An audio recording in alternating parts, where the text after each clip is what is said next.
Thank you for those who are checking out this particular webinar, which is the third of our series, the third and final webinar of the series associated with hiding in plain sight, which has taken us through the summer, excuse me, and has been focused on diversity, equity, and inclusion in the asset management industry. And so our first discussion was looking at the ecosystem and what are the features and approaches that are necessary to advance racial equity and racial justice in the asset management industry. Part two then delved into some of the solutions that were based on the experiences of managers and consultants on how to move this work along. And today, I'm really pleased that we are really focusing in on investors who have made that decision to allocate resources to diverse firms and have put some of the structure in place that includes policy and key partners to make sure that they were able to do that. We know that the asset management industry is overwhelmingly white and male, and it is a complex space.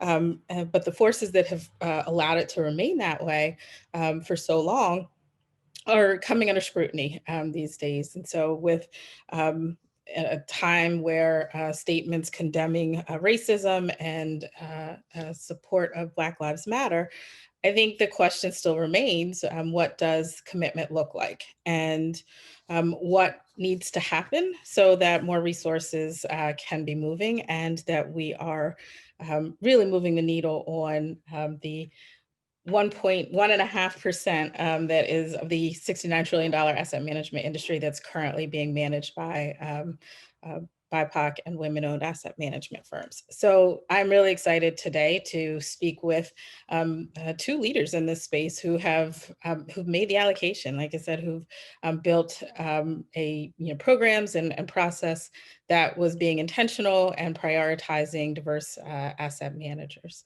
And so with us today is Bert Feuss, who is the former Senior Vice President of Investments for the Silicon Valley Community Foundation. Bert is a seasoned investment professional and trusted advisor with extensive experience developing portfolios that activate investment capital for both financial return and social impact.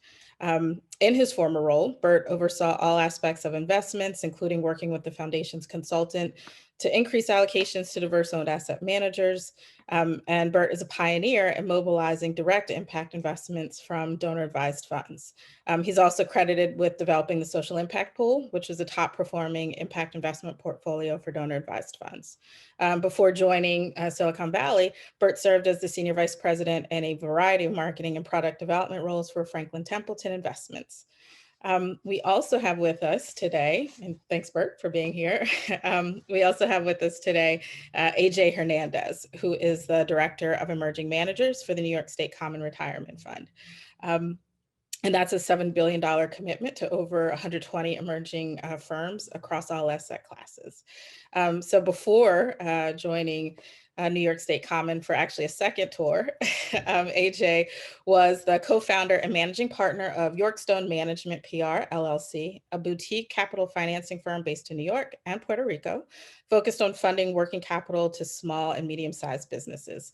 Before that, he was a director at Barclays Wealth and Investment Management Americas. He specialized in client development and provided his clients with new investments that achieved high-risk adjusted returns for individual securities, investment funds, and portfolios. And before Barclays, AJ, which is where I first met him, was actually a senior investment officer and director for the New York State Common Retirement Fund, Office of the State Comptroller. In that role previously, he directed several core investment portfolios, restructured and reorganized asset classes, and managed a large emerging manager program. And so that is what we are here to talk about today with the two of you. So thank you so much for being here. I appreciate it. And I've worked, alongside Bert on several of these conversations before when I was at AbbVie, and Silicon Valley Community Foundation was just starting to do its work. So it's a pleasure to be here with both of you. And we are just going to go ahead and jump right into the discussion. So I'll start with AJ. if you could tell us just a bit about New York Commons Emerging Manager Program, how big is it? What's the scope and scale of that program? What are the goals? How many managers? Just give us an overview of that work, please. All right, thank you, Erika. And good morning or good afternoon to everybody who's watching this. My name is Anyori AJ Hernandez, and I'm the director of the Emerging Manager Program at New York State. New York State Common Retirement Fund is the third largest pension plan in the United States with approximately $220 billion assets under management, serving a little over 1 billion employees, retirees, and beneficiaries. In terms of the Emerging Manager Program itself, it's a separate platform and initiative at New York State. We focus on newer, smaller, and diverse MWBE investment management firms, typically under $750 million in assets under management. We currently manage approximately $7 billion across 175 underlying managers now, with 8 program partners who help me manage and execute the platform. They are an extension of staff, if you will. We invest across all asset classes. That includes private equity, public equities, real estate, real assets, opportunistic and fixed income. And the majority of our investments are US based, but now we're starting to explore and expand our footprint to do international. Okay, thank you. All right, Bert, so tell us a little bit about the scope and scale of Silicon Valley Community Foundation. And some folks might need a little bit of an intro to Community Foundation. So if you could just frame what is a community foundation and how your assets were organized as well. Sure. So unlike private foundations, community foundations are 501c3 charities. They're broadly supported by public donations, as opposed to a single a donor, typically with a private foundation. Community foundations, hence their name, typically are focused on a region and supporting the needs of that region, generally looking at needs in gaps, lower income communities, disaster relief, education. More recently, community foundations are shifting their focus towards racial equity and social justice, and looking at systemic issues across all our institutions: housing, finance, education, health. So also unique to community foundations is most have what are called donor advised funds, where donors make a donation. Those donations are in a fund that the donor then directs where the grant making goes. And so there's and the foundations are grant making entities of themselves to the local communities. So there's a partnership between the donors and the community foundations in addressing local needs. Silicon Valley Community Foundation happens to be the largest community foundation in the country at about 10 billion in assets. I was there for 16 years through July of this year. The investments, and I was responsible for the investment oversight. The investment portfolios, there's quite a few. Silicon Valley Community Foundation has about a $300 million endowment that generates a good portion of the local grant making. Then there's also various investment portfolios for the donors with donor advised funds to invest their assets in.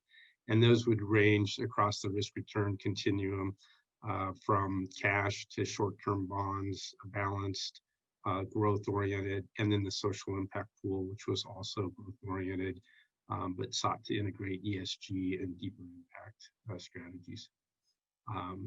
And the foundation and most community foundations work closely with an investment consultant who's really doing the heavy lifting around manager identification, due diligence, selection, and recommendation, and constructing the portfolios.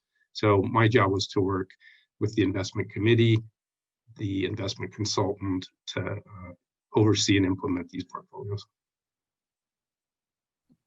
Great, thank you.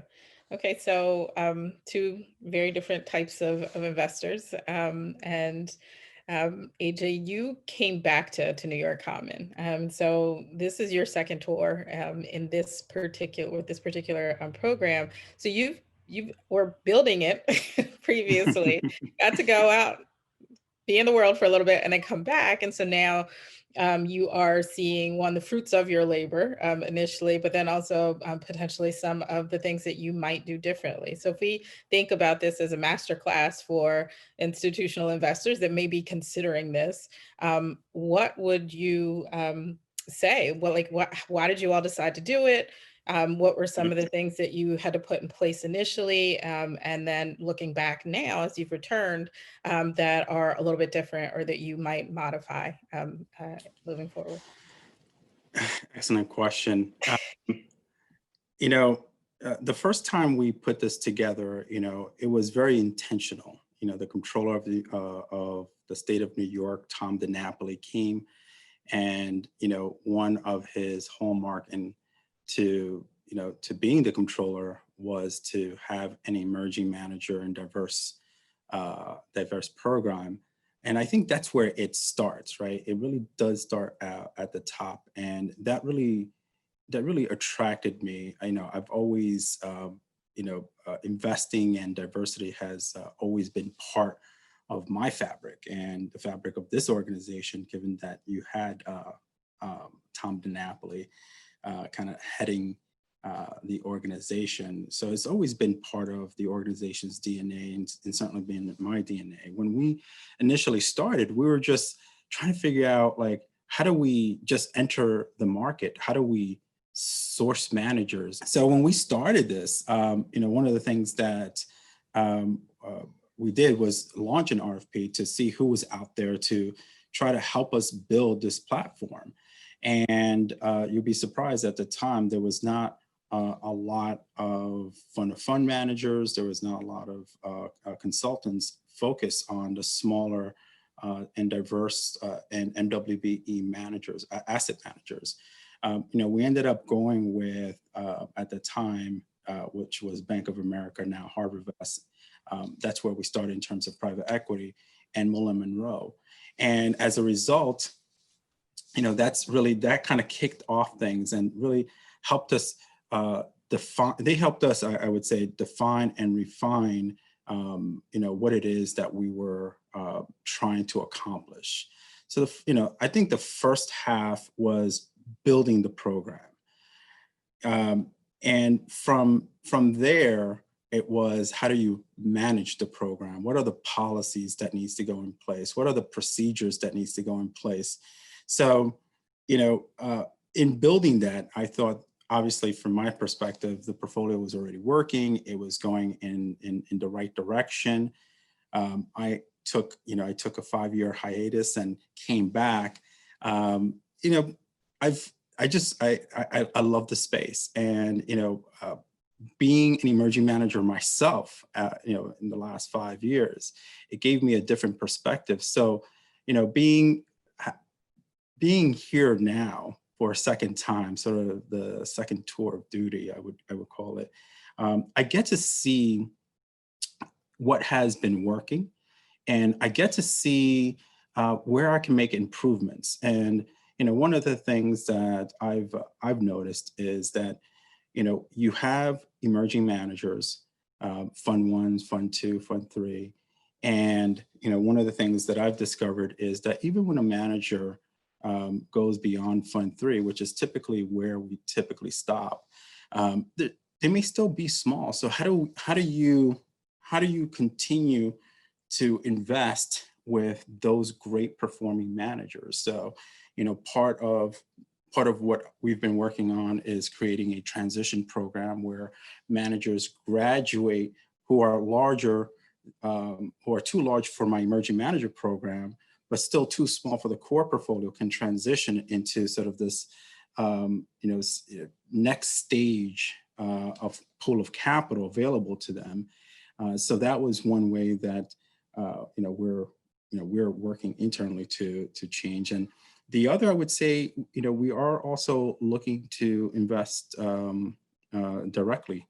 I would not say that fund of funds managers will not be part of this portfolio. They will always be part of this portfolio, because going direct takes a lot of resources, takes a lot of time.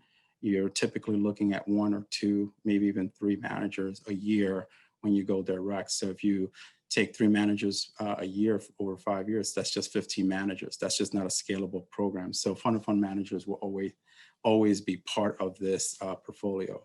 But I would say that, in this second tour, I'm trying to be more creative, being able to be more innovative in terms of what we can do to continue investing in emerging managers and helping those managers be part of the core portfolio. That's actually great. And I'm going to come back to some of what you shared, but just wanted to hear a little bit from Bert about how this work unfolded within the Silicon Valley Community Foundation. So with New York Common, obviously these are retirement benefits. And now, the managers are more reflective of the people who are paying into that pension as well. But I think it's a different case to make for Silicon Valley Community Foundation at the time. So how did all that transpire? Who were some of the stakeholders that were part of that process that moved the foundation towards diverse managers? Yeah, so our journey began in probably 2011, 2012, when our CEO at the time, Dr. Emmett Carson, also, like AJ, had a leader at the top who made it a priority in the organization. But was very strategic in making sure he had the right people on the board and the right people on the investment committee to have that conversation, and also to initiate the conversation with our investment consultant, which is really the gatekeeper of introducing managers to the foundation. And so, when we looked around our organization and saw that, and as he pointed out, our staff is diverse, our board was diverse, our grantees are diverse, the community that we serve is diverse, our donor base is diverse. But when we look at our investment portfolio, it was not diverse. And that was the first key question to ask was, is this what we would expect? Is this, right? Is this maximizing returns by having the most diverse set of thoughts and ideas and creative investors? Or are we leaving alpha on the table by not employing the most fundamental rule of investing, which is diversification, and diversification of people and thinking and sourcing of investment ideas?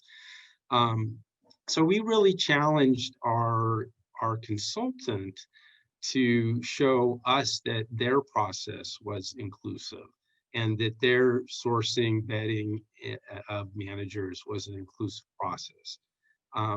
The stakeholders in this, I've already outlined the board, the committee, the consultant. I'd also mention the staff of both the foundation and the consultant. It took time for both staff on both sides to understand. There was broad support, for, like, of course we're an inclusive organization. Of course, we believe in diversity and inclusion, but at the same time, there was pushback as to, like, well, wait, you're asking me to do more work. Like, why? Why? Are you saying that what I'm doing now isn't good enough? So it takes a conversation, with the people doing the work to incorporate these ideas and understand how it's going to be additive over time.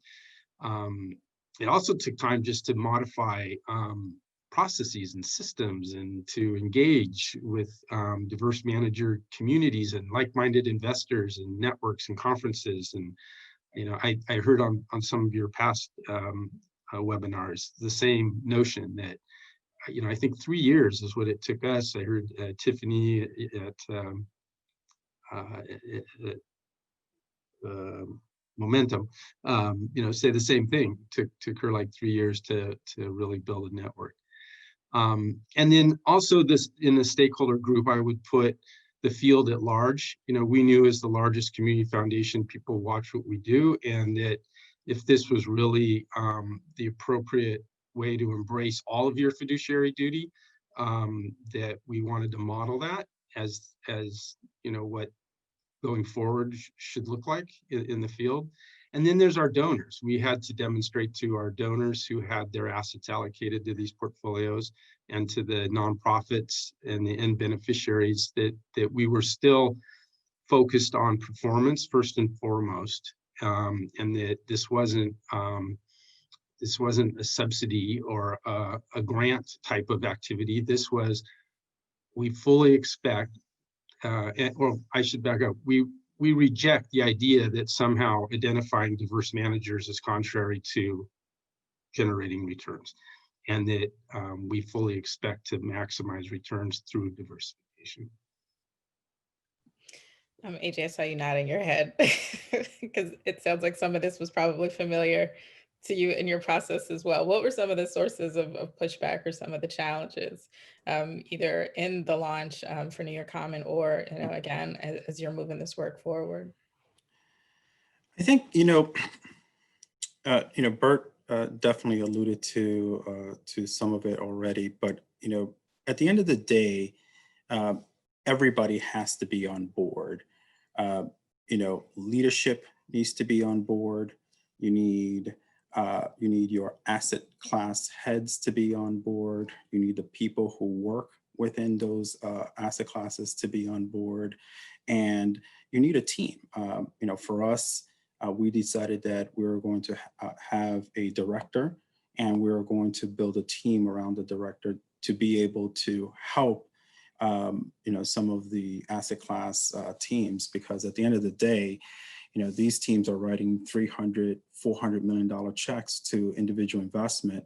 And, the idea of doing just as much work and sometimes more, because, we're also investing in first-time managers where you need to do a little bit more hands-on underwriting, where you need to, reverse engineer their track record, because some of the larger firms don't let most folks walk out with their attribution.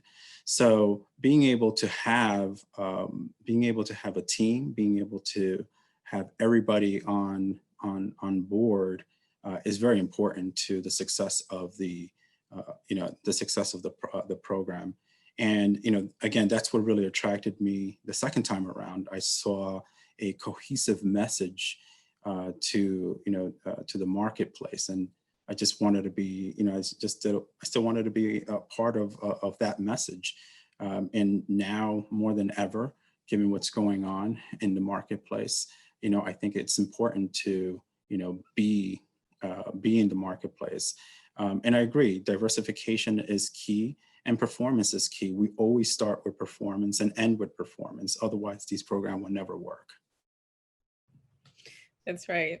So you touched on something, and Bert, you alluded to what you had to change in deciding to do this. So what were some of the modifications that you had to make to your process? Again, leading with performance, but what were some of the modifications that you had to make to be intentional that were going to account for the systemic barriers that would have existed for diverse firms? So things like AUM and track record, as AJ mentioned, are key features like will screen out a lot of diverse firms from a process before they're even considered. Like you never even get to looking at their performance. So can you talk a little bit about some of the things that you had to modify? So as you deepened your work, what did you come to understand? Like, hey, this thing that we've just been doing automatically, this is actually creating a barrier. And how did you get around that? Yeah, a couple of things come to mind. So I want to reiterate that it was a process, it was a journey. And so our starting point and with our consultant was more conservative as we brought the investment committee along and the board along and demonstrated that. So we started with more established firms, more well-known names like say Ariel, or Brown Capital, long histories. And we were not, intentionally, this was not an emerging manager program. I think what had to change initially was internally, as I mentioned, within the consultant, was changing their outreach, changing their engagement, changing their databases so that they could actually collect and report back to us. What we demanded of them from an accountability point of view was annually reporting 3 key metrics of how many managers they met with, and what proportion were diverse, and also what proportion were first-time meetings with first-time managers. We then wanted to know how many recommendations they made across their client base, not just to us. And then we wanted to know how many managers were hired, and again, what proportion were diverse. And looking at those 3 metrics, there we could see a pipeline. Was the consultant not able to identify managers, in which case we knew we had a problem with the consultant? Or was it that the consultant was making recommendations, but we and or the field at large were not accepting those recommendations and hiring the managers, in which case we need to have a conversation with our investment committee and the field, like there's a barrier here. So those were some of the initial things that were more at the gatekeeper level. Simultaneously, I had to go out and meet, and this was highly valuable, meet managers, go to conferences, meet like-minded investors, have the opportunity to meet you and others. I had the good fortune also, our committee chair, Thurman White from Progress Management. So I had a safe place where I could ask dumb questions and I could be introduced to quality managers and learn. And I think what really stood out to me was one, that, wow, there is a whole network of managers out there, diverse managers and women managers, who, if you're not in those networks, you're not going to meet those people. And so I think that was a discovery process for both the foundation and the consultant. The other thing that had to change was when managers were vetted by Colonial, or they would contact us, they would hear, hey, Silicon Valley Community Foundation is open to hiring diverse managers. They would engage with us. We would hand them over to Colonial for vetting. And Colonial said from the beginning, 95% of the managers we look at, we reject. We have a pretty high bar, and we don't expect to change that just because they're diverse managers. But these managers needed feedback. They needed, like, okay, if I don't qualify the first time around, why? Help me learn, help me grow. And that took time as well, as for both the consultant to get to be comfortable with being transparent and sharing candidly where they needed to improve. And as they got better at that, they also got better at working with smaller, newer managers and helping them and realizing, wow, this is actually value add for our clients to work with smaller managers where we can bring more capital, negotiate better fees, and actually have a stronger relationship with that manager. So that evolved over time as well, both with the consultant and the committee feeling more comfortable with smaller, newer managers. AJ, what was your experience with making some modifications? Or, I mean, you had an emerging manager program, and can you tell folks a little bit about the difference between an emerging manager program and how diversity fits into that versus what Silicon Valley was doing and trying to explicitly engage more diverse firms? Right. So when we think about just emerging managers, just generally, we're just looking at newer managers and smaller. Everybody defines it, differently. We have a definition for each of the asset class. $500 million private equity managers, is an emerging manager. But so is a $2 billion or $3 billion fixed income manager is also an emerging manager. And a lot of it has to also do with, sort of the fees that they collect and the infrastructure that they have. So that's, by from our perspective, the way we look at that universe. And then there's a subset of managers that are diverse in nature. We tend to look at managers that are, minority or women-led. We have two definitions there. We have one which is 51% owned and another which is substantially owned at 33%. So that took some time, like what Bert said, it did take time for us to refine our strategy because when we first started, it was just so strict and in a box. And over time, as I think what we were missing out was that we made the box so tight that we were not looking at the entire universe. And it wasn't until I started, going to events like a NASP event, NAIC event, NAA, AIM event, where I started meeting more and more managers and sort of where they fit. And it took me some time where I'm like, oh, you know what? It makes sense for us to be investing in you. And that's really what opened my eyes. And talking to our program partners and talking to the consultants. And I agree with Bert.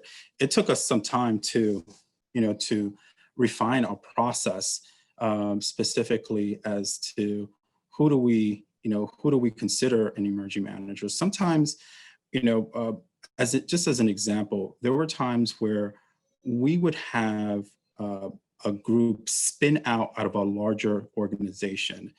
And that group, we knew from the core portfolio that was the group that did all the deals. And unfortunately, they just could not walk out with their track record. So how do you manage that process?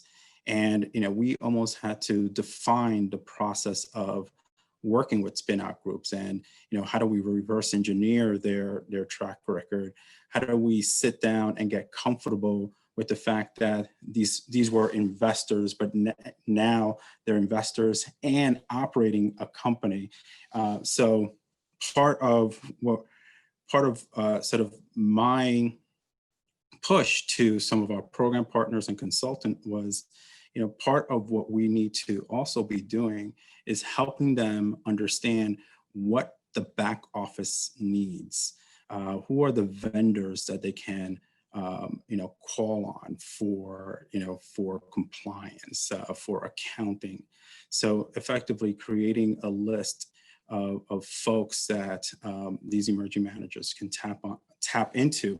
And not only that our program partners and consultants are comfortable with, because they've done work on some of these third-party service providers. So a lot of it, and I agree with Bert, a lot of it was to, give feedback, but also for those that we felt high conviction around, being able to, help them along the process by helping them put a fund together.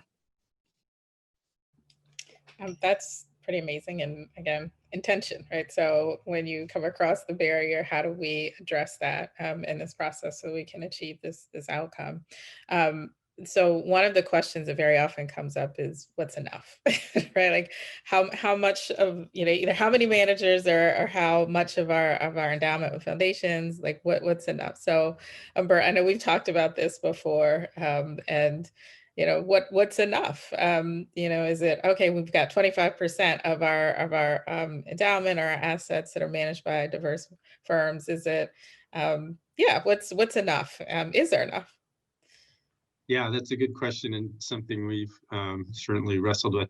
So at Silicon Valley Community Foundation, there was never a target. There wasn't a certain number of managers or a target AUM. It was really having the confidence that the consultant acting on our behalf, since we have an outsourced model, had an inclusive process, and that we felt confident through the annual reporting and the accountability measures that they in fact were engaging with diverse managers and were bringing us quality, high-performing, talented women and minority managers. The other, I think, measure of success is where this conversation is no longer needed, that, that across the field, that diverse managers are seamlessly integrated as part of everybody's process. I think that would be kind of the more macro long-term view that we would also hold up as a measure of success. I agree. Okay, AJ, go ahead, weigh in on this one. No, I agree. I mean, at the end of the day, we don't have an allocation either. I think at the end of the day, what I'm trying to do, and we've mentioned it, and Bert did allude to it. What we're trying to do is make sure that the discipline that we have for managing a portfolio of diversification is something that we also have for the broader core portfolio in terms of diversification of managers. So if I can at least affect a change where you have a broader portfolio that not only is diversified by strategies, but also diversified by managers, and I feel that I would have fulfilled my fiduciary responsibility, because at the end of the day, we always talk about diversification, and that also includes diversification of thought, the diversification of culture, just being able to look at one problem in many different ways. And that's how I will ultimately measure my success, and how much change was I and my team able to make to the overall core portfolio, and how those managers performed, and how much alpha they contributed to the overall portfolio. Okay. So switching just a little bit to the asset management industry just as a whole, which is not terribly diverse, right? So there's an ownership issue and the share of the industry, but then there's just the industry, right? And so without having experience, people aren't opening firms, right? So I cannot wake up tomorrow morning and just decide I'm going to open up a private equity firm. That's not how this works. And so when you are doing this work, are you also looking to what firms look like in general? I think it was in the Wall Street Journal maybe earlier this week where Yale University, their investment office, is looking at diversity of firms and prioritizing that as well, right? So if that applies to the portfolio, shouldn't it apply to decision making within firms? So what have you, and if so, what have you done to think about how to push the industry itself on its view of diversity and having more decision makers and ownership, substantial ownership within different firms? Either one. Okay. So from my perspective, so I started back in October of 2019, and one of the things that I started thinking about is, how do we have a conversation with just general core managers within the overall portfolio? And I remember every year we have a MWBE survey that goes out. It's done by one of our vendors, Lenox Park, which we've partnered with for the last 3 years. And I think it's been a very good relationship. I remember having a conversation with its CEO, Jason Lamine, about how do I push the message of diversity? How do I push the message of diversity beyond ownership? Where I can see the workforce of diversity, where I can see the leadership of diversity, where I can see gender diversity, ethnic diversity.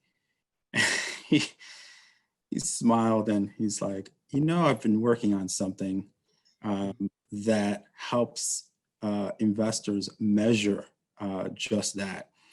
And from that point on, it was sort of what I call my Eureka moment, where I said, you know what, this is the way I'm going to be able to affect change. Being able to ask some of our larger organizations about what are they doing in terms of diversity, what are they doing in terms of, helping sort of the next, managing director. And again, it was never meant to, this is never meant to push a core organization one way or another, but it was meant to be more of a conversation, like how can we help you find the talent? How can, is there a plan in place? Can we be helpful? Because I think that is an approach where you can tell the organization, I'm here to help you. Do you need to talk to this organization? These are the colleges that you may want to also consider. These are some of the professionals that we've come across. So it was to begin having those conversations, and almost a year later, we're about to launch, and I think it's going to really change the way we look at investment and how we interact with our overall organization. Again, it's a way for us to help organizations that may not necessarily may want to have the diversity, but don't know, hasn't traveled the path or don't know how to travel the path. And as investors, here we are saying, we can help, we can be there. So let's work together. Yeah, and I'd add, being transparent with what your process is and what you've learned and sharing it with the field, we've always felt is an important part of this journey. Every organization's different, their governance, their beneficiaries, their stakeholders, how they're staffed.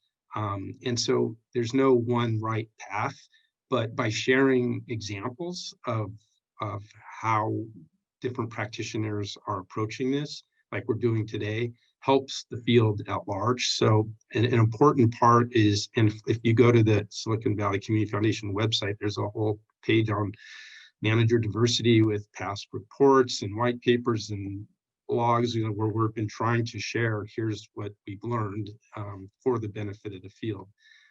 Another aspect is that integrating into our daily practice beyond just diverse managers was every manager we would have a conversation with about what's your firm's diversity like? What's your culture? How do you think about it? Do you partner with universities? How do you develop pipeline? Like, is this on your radar or not? And we would, just by asking those questions, we are signaling to them that it's important to us. And so we started doing that as part of our standard due diligence with every manager. And then I'm also, heartened as a practitioner in the impact investing space, as the world is slowly starting to come around to the fact that maximizing shareholder return is not the sole objective, that maximizing stakeholder return is the objective, and there's many stakeholders. This just fits in with this broadening concept of fiduciary duty, and is really an opportunity for fiduciaries to embrace the entirety of their duty, not just focused on performance. So that raises actually a really good point when we talk about this time that we're in right now, this moment where people really are looking at and thinking about systems and what's working and what isn't, opportunity and access. I know when I first started this work, when I was at AppFi, we were working at through a racial equity work, and I couldn't even really use that word in that in this space, because it was like finance is such a conservative space, and so to talk about just systemic racism and advancing racial equity, it was almost like, shh, don't use those words, right? Like, you're not going to get anybody to the table. But now you got firms making statements left and right, right, about this. And so how do we use this moment, maximize this moment to advance this opportunity, this work, this equity agenda? What are you concerned about as well? All right. So with the progress that your respective organizations made, as you're looking across the horizon and sort of looking to the future, even at this moment, what are some of the things that are starting to concern you, or that have been for a little while? Any patterns, any indicators that there's, some rough seas ahead for moving this work in particular forward? Yeah, I'll jump in. So I'll give you both positive indicators and negative indicators, perhaps. So on the positive side, I, for the last couple of years, have attended meetings of the largest community foundation CFOs and investment heads. These are like the $1 billion plus. And a couple of years ago, the question was asked, how many of you are focused on manager diversity? And out of maybe 20 people, 2 hands went up. Last year, all but 2 hands went up. So, there's, and just based on the volume of calls I get from my colleagues in the field saying, we need your help, how did you do this? That's been a good sign. Another great sign, I think, is, the good work that you, Erika, are doing with the Equity Lab and the Beck Center and others, where there are now tools to help organizations really get an assessment of their readiness and where there's opportunities to expand their racial equity work across their entire organization, as well as in their investment practices. So that's a huge leap from where we were just 5 years ago. On the headwind side, there's also a counter force of moving to more passive strategies, moving to index, simplifying your portfolios, reducing the number of managers, reducing the number of line items that your accounting team has to reconcile, reducing staff in this time of economic uncertainty and COVID. So you've got budgetary and cost and simplification and forces that are constantly at play that your finance and your audit and your CFO committees are pushing, and then you've got this alpha and diversity and diversification and doing what's right, I think, for our history going forward, being on the right side of history. So those are kind of the counter forces I'm seeing out there. Mm-hmm. Bert, I definitely echo everything you said. What's been positive over the last year has been a lot of my colleagues in other pension plans, smaller pension plans, just giving me a call about, like, AJ, if I were to approach this and build it, where do I start? What landmines should I avoid? And what worked for you, and how can I accelerate investing and putting together an emerging manager program? And I always say to them, you have to be intentional. You cannot be a tourist in the space. Otherwise, you're going to have a dormant portfolio that underperforms, and that's just going to make things worse. So you have to be intentional. And you're right, Bert, in terms, my concern has always been, the pressure on fees when it comes to fund-to-fund platforms, when it comes to the pressure that consultants get. The fees are going down, which means that sometimes they can't always expand their footprint, can't always hire more people, and especially in a time where there are so many more emerging managers across the board coming into the space. So if I have to say anything that concerns me, it would be that. And I would have to also echo Bert. I've seen also folks go, take their equities portfolio and index their portfolio, which is also, alarming. I've internally pushed to keep our programs going, because I just think that you need to have a market tested portfolio. And sometimes those portfolios don't perform the way you you think they're going to perform. That doesn't necessarily mean that you have to shut it down. Just from my perspective, I just think that sometimes you just have to retool it, and that's what that's what I think. About those portfolios, just retooling it and restructuring it. Okay. So we are just about at time. And so before winding down, is there any final advice that you would offer to investors, or anything that I didn't ask that you thought I would or should have that you just wanted to get out there? I'm just, for me, I want, for those who are thinking about going into the space, who are thinking about emerging and MWBE investment, I would just have to reiterate, you have to be intentional, and intentional means you have to get everybody on board, from your trust all the way down to your asset managers, always all the way down to your program partners that are going to help you execute the program. Everybody needs to be on the same page. Otherwise, and you also have to take, when you're intentional, you also have to take the time to think about, what is the ultimate goal of the program. Just don't have a program to have a program.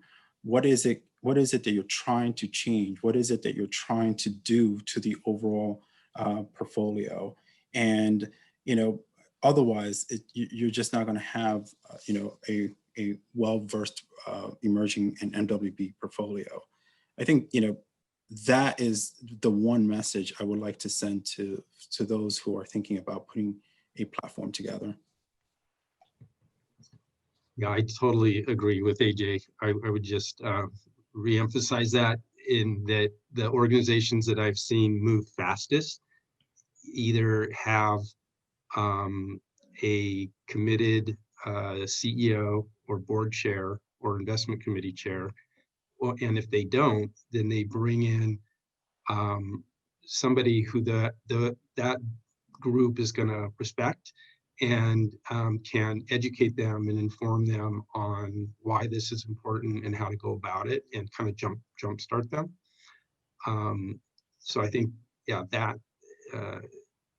support at the top is absolutely key. And then again, spending the time and engaging and being authentic. Otherwise, you're just wasting people's time, and you're wasting these poor managers' time, and they don't have time to waste. They're already stretched thin, and they're working so hard. Yeah, authenticity, intentionality, and from top down. Great. Well, thank you both. I just appreciate the work that you all have been doing, the effort to move this forward, and thank you both for being part of this discussion today and wrapping up the series. So we will make sure others have access to the recording. I also want to thank the Beck Center team for supporting this. So Ori Hoffer, Andrea McGrath, and Brooks Watson for their support leading up to and the presenting the webinar. So we appreciate our participants, and look forward to more questions and engagement on social media, where you can follow up with our participants directly as well. So thank you so much again, and we're going to go ahead and shut it down for the day. So thanks so much, AJ and Bert. Thanks, Erika. Thanks, AJ. Bye.